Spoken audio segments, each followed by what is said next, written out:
సిద్దిపేట జిల్లా దుబ్బాక మున్సిపల్ కార్యాలయంలో BJP party బలపరిచిన కౌన్సిలర్ అభ్యర్థులుగా 20వ వార్డు నుండి అంబటి మంజుల బాలేష్ గౌడ్, 2వ వార్డు నుంచి కనకరాజులు నామినేషన్లు దాఖలు చేశారు. ఈ సందర్భంగా వారు మీడియాతో మాట్లాడారు. BJP party MP Raghunandan Rao సహాయ సహకారాలతో బీజేపీ బీఫామ్పై తాము ఎన్నికల్లో పోటీ చేస్తున్నట్లు తెలిపారు. 2వ వార్డు 20వ వార్డు ప్రజలు తమకు సహకరించి భారీ మెజార్టీ అందజేయాలని కోరారు. బీఆర్ఎస్ కాంగ్రెస్ పార్టీల ఆధ్వర్యంలో మున్సిపాలిటీ ఎలాంటి అభివృద్ధి చెందలేదన్నారు.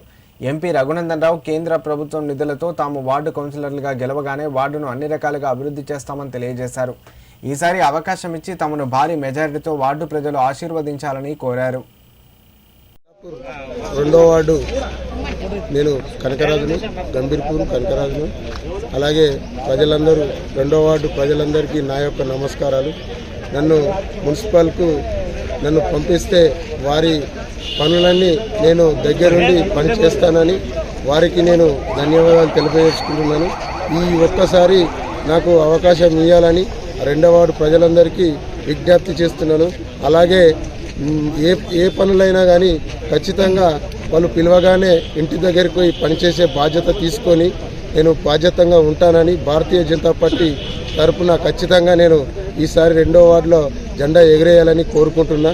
అన్న ఆదేశాల మేరకు మా రగన్న ఇచ్చిన నమ్మకం కోసం ఉమ్ము చేయకుండా ముందడు వేసి పనులలో సత్తుదిద్దుతానని నేను మనవి ఇస్తున్నాను. Dubbaka municipality 20వ ward Bharatiya Janata party అభ్యర్థిగా శ్రీమతి అంబటి మంజుల గారు ఈరోజు నామినేషన్ దాఖలు చేయడం జరిగింది.